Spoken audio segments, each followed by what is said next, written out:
السلام علیکم دوستوں، کیسے ہو؟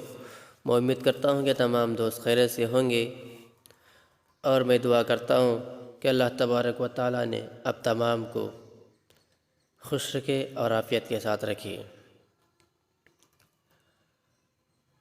آج میں آپ حضرات کے سامنے بات کرتا ہوں اچھا انسان بننے کے لیے 6 چیزوں سے بچنا ضروری ہے۔ آپ نے تو پہلی چیز غفلت آپ نے سن لیے، آج میں آپ کے سامنے بتاتا ہوں دوسری چیز غیبت کے بارے میں۔ دوسری چیز غیبت ہے، اور اس سے پہلے میں آپ حضرات سے گزارش کرتا ہوں کہ اس ویڈیو کو آخری تک دیکھیں اور عمل کرنے کی کوشش کریں۔ چلے اب بتاتا ہوں۔ دوسری چیز غیبت ہے۔ دوسری چیز جو نفرتوں کا سبب بنتی ہے اس کو غین سے غیبت کہتے ہیں۔ غیبت کہتے ہیں کسی کے پیٹھ پیچھے اس کی کوئی ایسی بات کر دینا جو کہ اگر اس بندے کو معلوم ہو تو وہ اس کو بری لگے۔ اس کو شریعت نے کبیرہ گناہ قرار دیا ہے۔ اسی لیے اللہ تبارک و تعالیٰ نے فرمایا اعوذ باللہ من الشیطان الرجیم ولا یغتب بعضکم بعضا، تم میں سے کوئی دوسرے کی غیبت نہ کرے۔ رسول اللہ صلی اللہ علیہ وسلم نے فرمایا الغیبۃ اشد من الزنا، کہ غیبت تو زنا سے بھی زیادہ بری ہوتی ہے۔ اکثر دیکھا جاتا ہے کہ جہاں 2-4 بندے مل بیٹھتے ہیں وہ کسی تیسرے کی بات چھیڑ دیتے ہیں، اور اگر اکثر اوقات میں وہ بات غیبت ہوتی ہے تو کرنے والا بھی کبیرہ کا مرتکب ہوا اور سننے والا بھی کبیرہ کا مرتکب ہوا۔ اور یہ غیبت زندوں کی بھی ہو سکتی ہے اور جو فوت ہو چکے ہیں ان کی بھی ہو سکتی ہے۔ یہ غیبت حاضر کی بھی ہو سکتی ہے اور یہ غیبت غیب کی بھی ہو سکتی ہے۔ یہ غیبت ایک فرد کی بھی ہو سکتی ہے اور یہ غیبت ایک جماعت کی بھی ہو سکتی ہے۔ اسی لیے غیبت سے اپنے آپ کو بچائے۔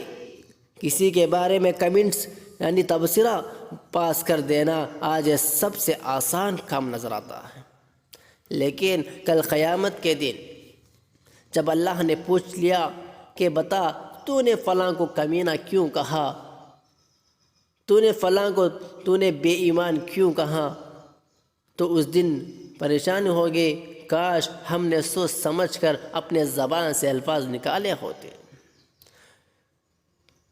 کل کے دن ہم کو افسوس کرنا پڑتا ہے۔ اس لیے ہم آپ کو اپنے زبان سے روکے اور غیبت سے بچے۔ غیبت کو معاف کرنے کا طریقہ شریعت نے کہا ہے، اگر کسی کی غیبت کی ہے تو فقط توبہ کرنے سے یہ گناہ معاف نہیں ہوتا۔ صرف توبہ کرنے سے معاف نہیں ہوتا بلکہ اس بندے سے معافی مانگنی پڑتی ہے۔ اب اس بندے کو اگر آپ بتائیں کہ میں نے آپ کے بارے میں یہ باتیں کہی ہیں تو جھگڑا اور بڑھ جائے گا، اس لیے شریعت نے اس کا حل بتایا۔ اگر آپ نے کسی کی غیبت کی ہے تو بس اس سے یوں کہیں آپ کے میرے اوپر بہت حقوق ہیں اور میں ان کو ادا نہیں کر سکا، آپ مجھے اللہ کے لیے معاف کر دے۔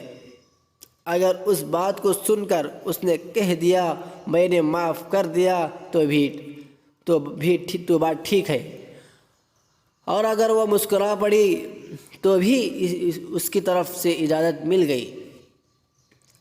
آخرت میں غیبت کی گناہ کی سنگینی، دنیا میں معافی مانگنا آسان ہے، قیامت کے دن اس کا حساب دینا مشکل کام ہے، چونکہ حدیث مبارک میں ہے جس بندے نے کسی کی غیبت کی ہوگی تو قیامت کے دن اس بندے کو اجازت دی جائے گی تم اس سے غیبت کرنے والے کے نام اعمال میں سے جتنے نیکیاں لے سکتے ہو لے لو۔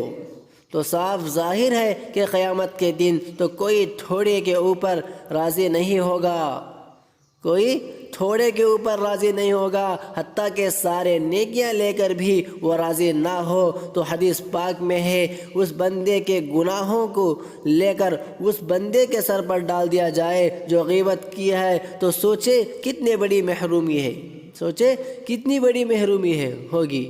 آئے تھے نیکیاں لے کر اور گئے ہی سب گناہ اپنا سر پر اٹھا کر۔ دوستو اس لیے غیبت سے بچے۔ غیبت سے بچنے کا طریقہ، اس سے بچنے کا ایک طریقہ ہے کہ خود تو آپ کسی کے اس کے پیٹھ پیچھے بات ہی نہ کریں، اور اگر کوئی دوسرا بات کرنے لگے تو اول تو آپ کہہ دیں کہ مناسب نہیں ہے، اور اگر آپ سمجھے کہ میرے اندر اتنی ہمت نہیں ہے میں لوگوں کو روک سکوں، تو اس بندے کی کوئی نہ کوئی اچھائی بیان کر دے۔ مثال کے طور پر کسی عورت کی غیبت کی گئی، آپ کہیں کہ وہ ہے تو وہ بڑی ذہنی ہے، وہ بہت بڑی اچھی ہے، تو بڑی سمجھدار ہے، باتیں تو بہت اچھی کرتی ہے، بڑی پڑھی لکھی ہے۔ اگر آپ نے اس کی خوبیاں بیان کر دے تو گویا آپ غیبت کرنے والوں کے ساتھ خود شامل نہیں ہوئے۔ تو یہ غیبت سے بچنے کا ایک آسان طریقہ ہے۔ اللہ تبارک و تعالیٰ دعا کرے کہ اللہ تبارک و تعالیٰ نے ہم تمام کو اس پر عمل کرنے کی توفیق عطا فرمائے۔ اگر ہمارا اس ویڈیو آپ کو پسند آئے تو لائک کرے، شیئر کرے، سبسکرائب کرنا نہ بھولے، اور انشاءاللہ اگلے تیسری چیز کے بارے میں غل یعنی کینہ، اس کے بارے میں بتائیں گے۔ السلام علیکم ورحمۃ اللہ وبرکاتہ۔